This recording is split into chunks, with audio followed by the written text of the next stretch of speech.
noches. Nos habíamos quedado sin retorno, pero aquí estamos.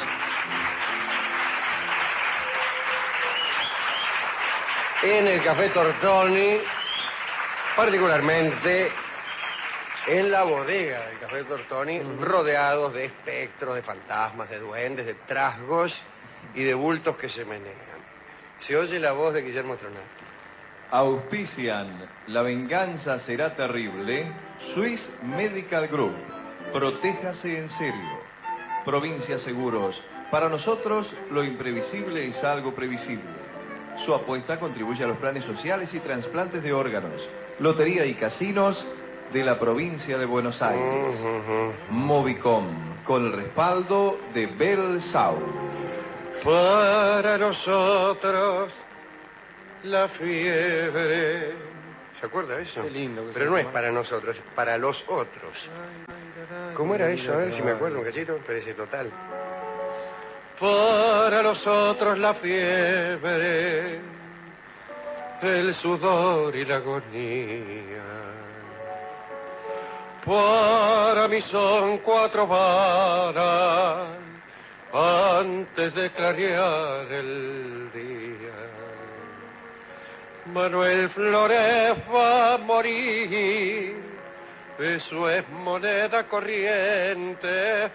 Morir es una costumbre que sabe tener la gente.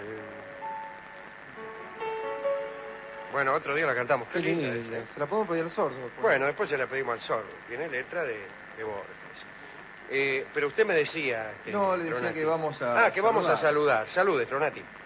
Bueno, saludo yo primero. No, salude. ¿Cómo era usted? Rolón. Yo soy Rolón. ¿Y yo quién era? Usted es Stronati. Ah, no, usted es Dolina. Dolina. Bueno, voy a saludar a Alicia, a Analía, Marga, a Lorena, a mi amiga Diana Gasparini y a Nahuel, que hoy cumple años. Stronati. Saludamos a Silvina, también a Hugo Gatti de Villa Ballester, a Anita Tomaselli y a los amigos Martínez y de la Fuente de Vago. Yo tengo aquí una colección enorme de correos electrónicos, les pido un poco de paciencia. Vivi de Mar del Plata, que acostumbra a enviarme interesantes cartas. Parece que me ha enviado una con un disco, una extraña antología de cantores que ella misma había comprado por internet, y se lo fanaron. Le fanaron la carta y el disco. Suele ocurrir. Viviana de Wilde, otra Viviana, esta de Wilde. Bueno, he tenido gusto en leer tu carta, que recuerda 2 momentos de la vida de Viviana de Wilde en los que ha estado cerca de este programa. La mejor peticita de Córdoba dice que tiene delirios de grandeza y complejo de inferioridad. Todo junto. Carla, bueno, muchas gracias por tu carta, por tu email. Carla tiene 17 años y se adhiere a cierta posición que hemos tomado nosotros acerca del aporte que podríamos hacer desde un programa de radio. Gracias, Carla. Gracias a Luis González Olivera, que es de Córdoba. Bueno, quiere conseguir la grabación del viernes pasado, que no sé cuál será. Sí, el viernes pasado. Laura Mancilla, la santiagueña perdida en Córdoba, gracias. Cristian Ginocchio, bueno, también gracias por tu mensaje. Lo mismo a Mariela, la de las preguntas sin respuestas. A Jorge Blioment, así se llama. Dice que del Plata nos llega 9 de julio. Bueno, ya hemos de llegar por otro medio. Lucas Taylor es de Bahía Blanca, o escribe desde Bahía Blanca, aunque es de Viedma. Silvana es de Moreno, quiere que toquemos Fermina de Guastavino o Adiós Nonino de Piazzolla. Daniela, muchas gracias Daniela. Vuelve Chiquititas, nos dice alguien. Y dice socorro, agrega. Mara es de José Cepaz, muchas gracias. Lo mismo a Pablo Mania, a Gabriela Jiménez Vega, que es de Mar del Plata, dice que en la FM Vía 104 se oye verdaderamente bien. La ricotera, que no le gusta la ricota de Pompeya, será la ricotera a quien no le gusta la ricota de Pompeya. Gracias por tu email. Muy bueno es el de Susana, nos refiere o nos transcribe un texto de Tierras de la Memoria, nada menos que de Felisberto Hernández, nuestro cuentista uruguayo preferido. Andrea es de Marcos Paz, nos desea feliz cumpleaños. El licenciado Ramón Arias es de Montevideo, Uruguay. Reflexiona acerca de la facilidad y la liviandad con que se dice que sí a cualquier propuesta. Beatriz Urutuza, Ana María Nogués de Turdera, Paula de Bahía Blanca, Marcelo Contreras, que es de Rosario, pregunta si le temo más a la muerte o al olvido, quizás es lo mismo, pero en todo caso a la muerte. Sí, desde luego he padecido muchos olvidos y aquí me tiene vivito y coleando. En cambio, si me hubiera muerto, ya no padecería ningún otro olvido. De azul es María Rita Giovi. Muchas gracias, Rita, por tu mensaje. Sandra es de Mendoza, está enojada porque dice que bien podríamos ir allí a hacer el programa. Bien podríamos. Soy de San Juan, dice Sergio. La mendocina Andrea y Miriam también de Mendoza. Bueno, muchas gracias. Son todos amables correos electrónicos. Le doy ¿A qué teléfono debo llamar? El teléfono de Radio del Plata aquí en el Tortoni es 4343-1301. Atiende allí Soraya. Su apuesta contribuye a los planes sociales y trasplantes de órganos. Lotería y casinos de la provincia de Buenos Aires presentan este bloque inicial en La Venganza Será Terrible. Bueno, vamos a hablar, ya hemos hablado algunas veces, lo haremos de nuevo, de la ciencia en China y quizá de algunos inventos chinos. Ya se sabe que hay una admiración del Occidente por los inventos chinos, una admiración que se justifica, pero que es tal vez exagerada. Siempre se piensa que los chinos han inventado todo mucho antes que el Occidente, lo cual a veces es verdad y a veces no. Para comenzar, vamos a ubicarnos en China durante el Segundo Imperio Han, o sea, allá por el siglo I después de Cristo. En aquellos tiempos la burocracia central daba empleo a los astrónomos, a los astrólogos, a los ingenieros y a los magos. Eran lo mismo los astrónomos que los astrólogos, me apresuro a observar. La disciplina más importante era la astronomía, cuyas predicciones respecto a los movimientos celestes eran consideradas secretos de Estado. Así que en un edicto imperial puede leerse lo siguiente: de ahora en adelante los funcionarios astrónomos de ninguna manera podrán reunirse con funcionarios de la administración del Estado y con el pueblo en general. Es decir, que estaban recluidos los astrónomos para que nadie viniera a saber de sus importantes previsiones.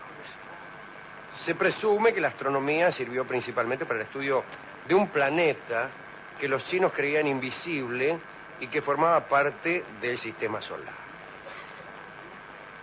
Durante el siglo II de la era cristiana surgió una teoría conforme a la cual los cielos no estaban compuestos de materia, sino que las estrellas flotaban en un espacio infinito y vacío.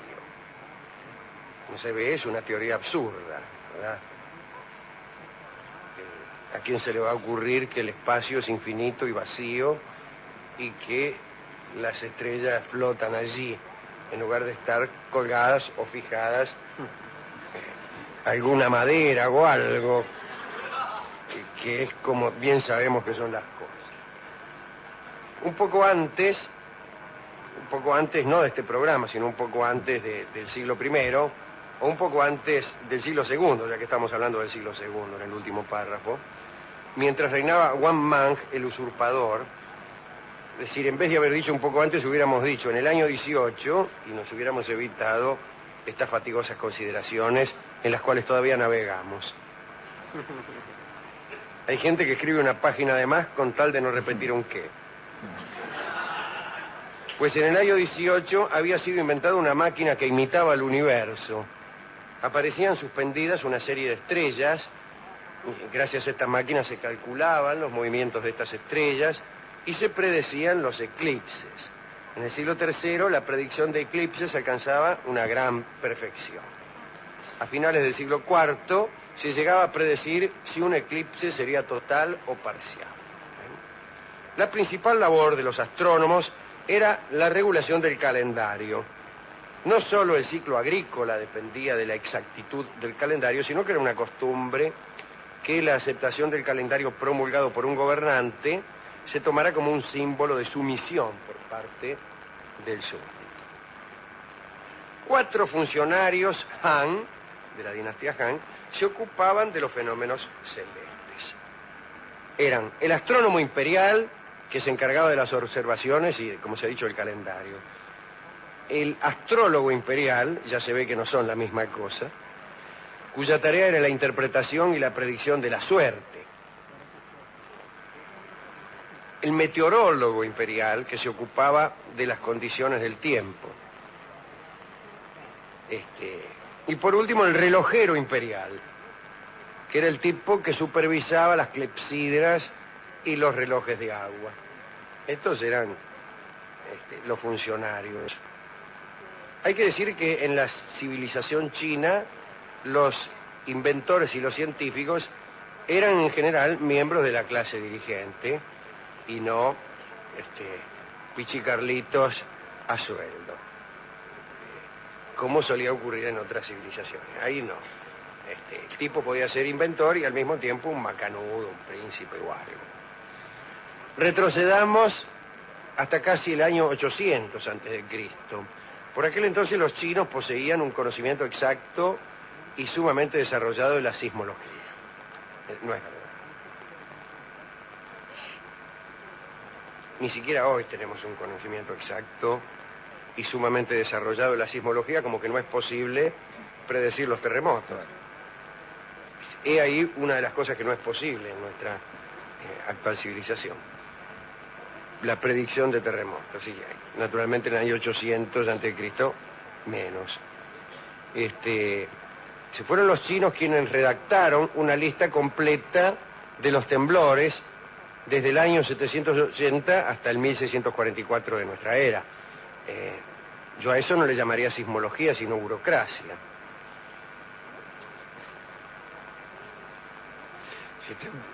Si usted un tipo que hace un registro de las erupciones volcánicas le llama geólogo, tendremos que... Hay muchos geólogos en las radios y en todas partes. Pero bueno, según las crónicas, los dioses bajados del cielo vinieron a exigir la redacción de esta lista. Si los dioses mismos estaban interesados en esa clase de burocracia. Un personaje llamado Chang Heng inventó en el año 110 de nuestra era el sismógrafo. El 110 no es el 800. Era un aparato que incluía un péndulo que podía deslizarse o desplazarse en 8 direcciones y hacía funcionar determinados mecanismos. Yo lo vi. Fíjese, acá también está descrito. En la parte exterior del aparato había 8 cabezas de dragón, cada una de las cuales sostenía una bola de bronce. Debajo de cada cabeza había un sapo con la boca abierta que recibía la bola si la bola se caía. ¿Cuándo se caía la bola? Cuando se movía el sismógrafo. Es decir, era un aparato que estaba destinado a indicar que había un terremoto en ese momento. Cosa que mucha gente descubría sin ayuda del sismógrafo, oyendo los gritos, viendo familias enteras precipitarse a la calle en paños menores, etcétera, ¿no? Lo que pasa es que a veces había pequeños movimientos de tierra que no eran la causa de ningún pánico y que por ahí hacían caer la bola que sostenía un dragón. Ese era un sismógrafo. También dicen que permitía situar con la regla y el compás el epicentro de un terremoto. No sé. No importaba que el terremoto estuviera a varios cientos de kilómetros. De todos modos era un aparato interesante y el primero de los intentos de hacer un aparato de esto. Ellos tenían mucho interés en esto porque se suponía que un terremoto era siempre producto de la impericia de los emperadores. Ellos creían que los emperadores con su mal gobierno producían terremotos. Lo cual en algunas regiones del globo, supongo yo, condenaría a los habitantes a un movimiento continuo. Si esto fuera cierto, algunos países de este bello mundo estarían moviéndose todo el tiempo. Bueno, además de sismólogo, el Chan Heng era matemático. Fue él quien midió una línea de la Gran Muralla hasta Nam y estableció el arco de meridiano. Fue quizá la primera prueba de la esfericidad de la Tierra, si no fuera porque... no, es quizá la primera, yo no estoy seguro de en qué año hizo... en qué año se hizo aquella medición entre el delta del Nilo y un lugar situado casi en la línea del solsticio, de la línea del equinoccio. Pero debió haber sido por ahí cerca, porque era en la época de Alejandría, así que bueno, vaya a saber. Otros personajes importantes que trabajaban junto a astrónomos, astrólogos y matemáticos eran los alquimistas, ¿no? La alquimia china tuvo por objeto transmutar al adepto, haciéndole adquirir la sabiduría y la inmortalidad corporal, lo mismo que la otra alquimia. Dice, en cambio, la fabricación de oro, a base de un procedimiento de transmutación tradicional, no fue más que una etapa para la obtención de productos capaces de asegurar al adepto la transgresión de la condición humana. Pero la verdadera alquimia también. La búsqueda de la piedra filosofal es un paso, o es en definitiva, el camino hacia la transformación del alquimista, que es lo que se buscaba. De lo grosero a Claro, lo más sutil. Exactamente, lo mismo. Bueno, el oro alquímico no estaba destinado a la venta ni a llenar las arcas de ningún poderoso. Bueno, era muy difícil llenar las arcas con oro alquímico, puesto que nunca se logró tal cosa. De manera que no solo no se llenaban las arcas de los poderosos, sino que no se llenaba nada con oro alquímico. El primer texto alquímico conocido fue el San Un Chi. Como todos los maestros de ciencias secretas, el autor escribió bajo seudónimo, lo cual para nosotros es más o menos lo mismo, ¿no? Sí. Los seudónimos y los nombres verdaderos nos parecen el mismo. El libro explica en 90 párrafos, ni uno menos, pero ni uno más, la fabricación partiendo del oro de la píldora de la inmortalidad. Eso es un procedimiento más interesante que la fabricación de oro partiendo del plomo, de lo que fuere, ¿no? Bueno, se conseguía mediante un procedimiento térmico complejo en un recipiente en forma de huevo y herméticamente cerrado. Bueno, ya cualquiera de nuestros oyentes podrá convertir un estúpido anillo de oro en una píldora de inmortalidad con solo seguir estas instrucciones que acabamos de darle. Bueno, dice que en el Tratado de las Mutaciones y en el San Un Chi aparece ya el lenguaje binario, que según este cronista consiste en la aparición del yang y el yin. No, el lenguaje binario es quizá otra cosa, ¿no? No es el yang y el yin. El lenguaje binario es aquel inventado por Leibniz, que es el principio de nuestras computadoras. Claro. Que no tiene nada que ver con el principio de oposición entre lo masculino y lo femenino, entre lo cálido y lo frío, etcétera, que es más bien si usted quiere, una concepción o un capricho filosófico que no tiene ulterioridades matemáticas. En cambio, el lenguaje binario o la numeración binaria de Leibniz sí tiene algunas aplicaciones. Como que es la base del mundo moderno, ni más ni menos. Pero bueno, una cosa es la numeración binaria y otra es Es un intento casi poético de explicar claro, la explicar armonía el del universo mundo, ¿no? como la lucha de dos principios. Claro. Que en el caso del maniqueísmo eran el bien y el mal, en este caso es lo femenino, lo masculino, etcétera, etcétera, sin que uno avance, hay que decirlo que es mucho en el campo de las ciencias, aunque en el campo de la poesía, o de la poesía filosófica, por ahí sí, pero bueno. Muchos científicos trabajaban en los llamados talleres imperiales. Allí se inventó el fuelle metalúrgico, que es una especie de bandoneón que tocaba Lorenzo Miguel.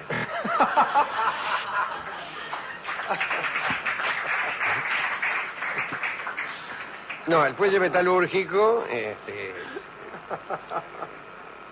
era se movía por fuerza hidráulica, es decir, algún río, supongo yo, haría girar una rueda y después saldría un chorro de aire que desde luego era de inestimable valor para la industria del hierro y que casi condujo a la producción de acero, como suele ocurrir cada vez que uno fabrica hierro, está casi fabricando acero.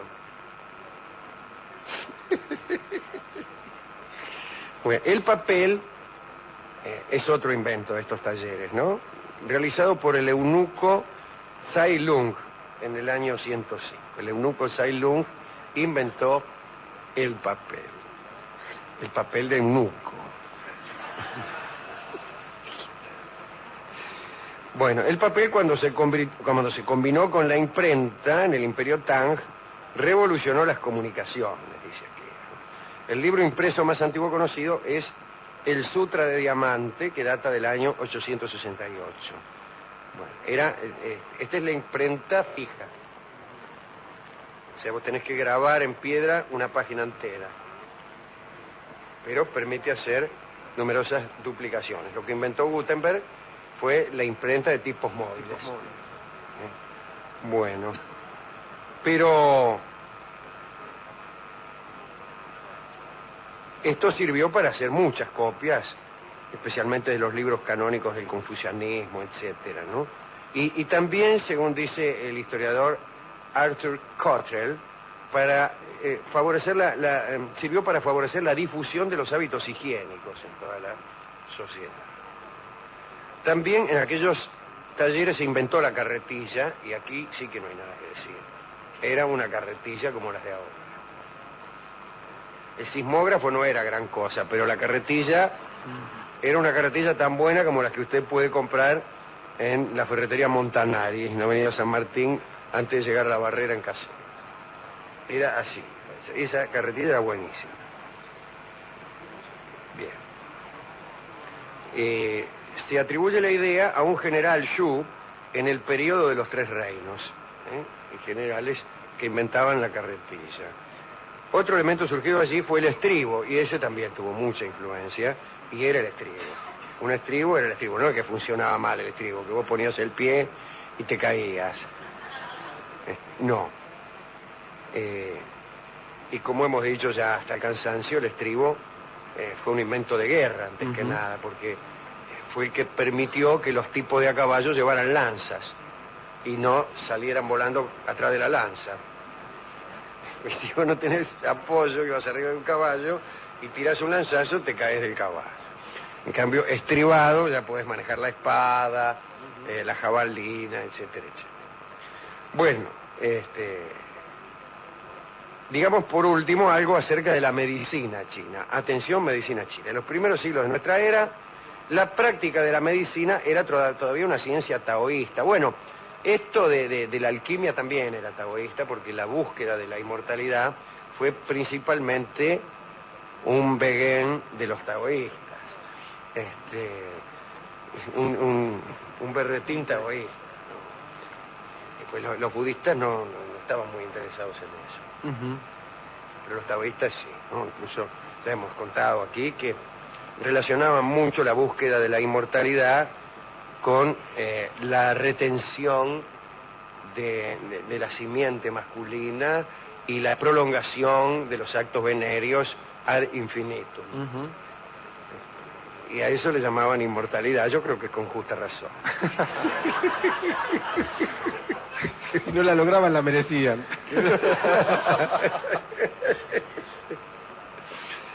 Pero bueno, los taoístas también buscaban la inmortalidad y estaban muy preocupados por la medicina. Había una de las causas más tremendas, mejor dicho, uno de los motivos por los cuales fracasa la tentativa de inmortalidad es la enfermedad. Siempre aparece una enfermedad que se opone al deseo de inmortalidad de las personas. Estos también creían en el equilibrio del yin y el yang en los principales órganos corporales, creencia que no parece haber salvado muchas vidas. Sin embargo, en los siglos XI y XII, los médicos tenían las siguientes certezas. A saber, existían 5 órganos importantes, que eran el corazón, el hígado, el vaso, los pulmones y el riñón. Y no empiecen a llamar los oyentes a decir qué pasó con el páncreas, qué fue del paquete vasculo nervioso, Sí, o qué hacemos con esto y aquello. el externo crudo más. Claro, ahí No, tiene no un link. discriminen el páncreas. Claro. Los 5 órganos esenciales comunicaban con las 5 aberturas del cuerpo, que como se sabe son 9. Y así los riñones se relacionaban con las orejas y el hígado con los ojos. Qué gracioso. No se sabe cómo, pero se relacionaban. Bueno, pero no importa, no es muy interesante lo que creía.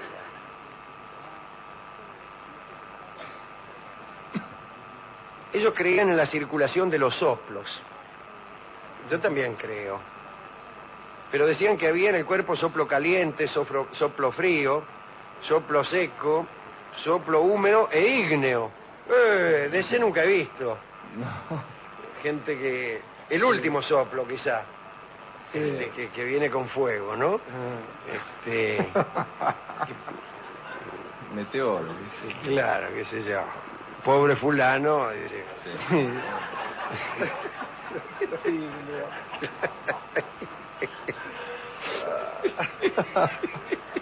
A ese restaurante.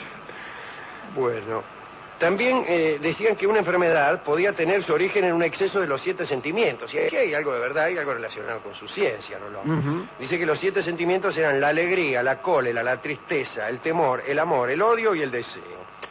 Y que el exceso en alguno de estos podía enfermarlo a uno. Ujú. Esto es verdad, Correcto. ¿no? En cuanto a los procedimientos de curación, se recurría a masajes en pequeñas partes del cuerpo. La palma de la mano, encima del pulgar, etcétera. Pero también se recurría a la acupuntura, y aquí estamos. La cirugía estaba poco desarrollada y solo se aplicaba para la castración de los eunucos, lo cual era por lo menos superfluo. Sí. ¿Para qué va a castrar a un eunuco? Supongo que castrarían justamente a los que no eran eunucos para que comenzaran a hacerlo. Los remedios estaban hechos generalmente a base de plantas e insectos. Bueno, como ahora. Sí. Una receta para curar el paludismo incluía el empleo de la mosca del perro. Dice así, tomar una mosca de perro. ¿Cuál es la mosca del perro? He ahí el primer inconveniente. Claro, un Preguntar al inconveniente perro. científico. Sacarle patas y alas a la mosca del perro. Hacerla rodar en la acera, en la acera, Sí. de tal forma que quede una bolita. La bolita Y de ubicarla en el lugar correspondiente, que no sé cuál ¿Cuál es? pero ya me imagino. Finalmente, digamos que en China se sistematizó el examen del pulso. Ujú. Wang Shuho, en el año 301, explicó que 6 pulsos podían ser examinados para descubrir la condición de cada uno de los órganos internos. El pulso podía ser superficial o profundo, lento o rápido. Bueno, en conjunto describía 52 tipos principales, incluyendo 9 que significaban la muerte inminente. Que no dice cuáles son. Sí. La ausencia La ausencia. de pulso era no de muerte inminente, sino de muerte efectiva. Quizá más importante fue Chan Chun Chin, que parece un chiste, Sí. cuyo tratado de las enfermedades febriles, o sea, el Shan Han Lung, como sabe cualquiera, Sí. se distinguió por su creencia en el tratamiento clínico, renunciando a las curas sobrenaturales. Por la presente hago renuncia de las curas sobrenatural o mágica. Sus estudios sobre la fiebre tifoidea tuvieron vigencia durante siglos. Bueno, está muy bien esto. Nos hemos burlado un poco del estilo del cronista más que de la ciencia china, que superó en muchos casos a la ciencia occidental. Estamos hablando de prodigiosas intuiciones que eran mucho más interesantes que la a veces brutal medicina de Occidente, ¿no? Se curaban las heridas haciendo un emplasto con estiércol, etcétera, etcétera. Por ejemplo,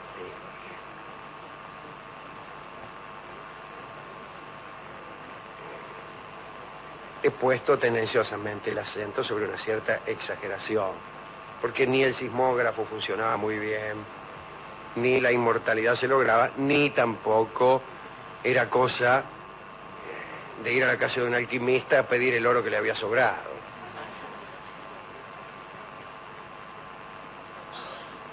Bueno, no se sabe de nadie que haya logrado convertir los metales en oro, o si se sabe ha sido en pequeñas cantidades, mejor dicho, se jura que alguien ha visto transformar el oro en pequeñas cantidades, pero esto nunca ha podido ser comprobado. De modo que más bien conviene sospechar de los alquimistas. ¿A quién dedicar esto? Bueno, a los alquimistas. Sí. Pero la otra alquimia es quizá más interesante. Tratar de conseguir la transmutación del adepto, del alquimista, es una tarea.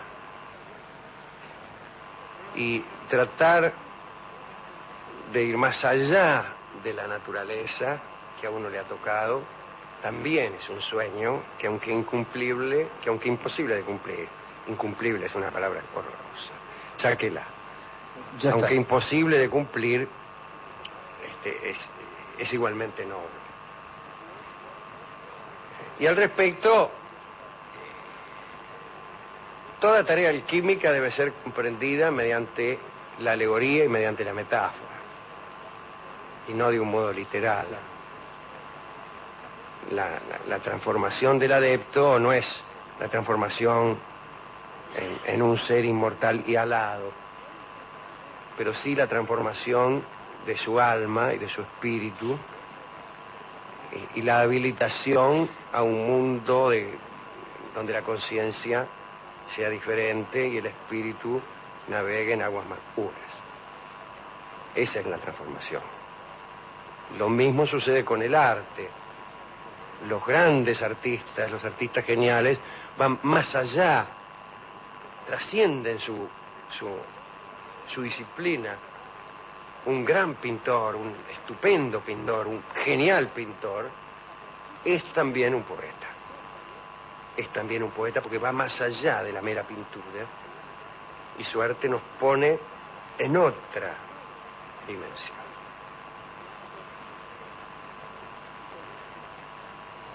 Esa clase de transformación es la que cabe buscar. Y es tan difícil como la obtención de oro, pero más noble que la obtención de oro. Hemos buscado tango sobre la medicina china, especialmente, y casi no los hay. Es increíble la indiferencia de los autores de tango.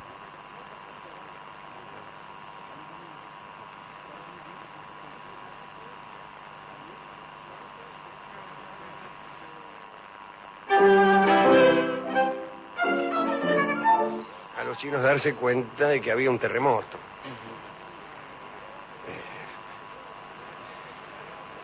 No hay ningún tango de eso. No, el sismógrafo no está, ¿no? No, el sismógrafo es un lindo nombre para un tango primitivo. Claro, por eso. Pero no. En cambio, ahí tiene usted el torito, Sí. la payanca Ajá. y otros tangos evidentemente menos importantes a los efectos científicos. Claro, milonga del alquimista, nada de eso. ¿no? Nada de eso. En cambio, si se trata de la invención del papel, hay allí numerosísimos tangos. Corazón de papel, Papel picado, que es un tango hermosísimo, y este que vamos a escuchar hoy, que se llama Farolito de papel. Los farolitos de papel son propios de la China. En ningún otro lado hay faroles de papel, porque en general se queman, salvo en la China. Salvo en la China, donde por algún motivo no se queman los farolitos de papel, tal vez porque no alumbran tampoco. Y esa es una de las condiciones de un farol para que alumbre. Debe quemarse. Repito, para alumbrar, un farol debe quemarse. Y esta es también una idea interesante. Canta don Carlos Gardel en alusión al papel, a la tinta y a la imprenta inventada por el chino Gutenberg.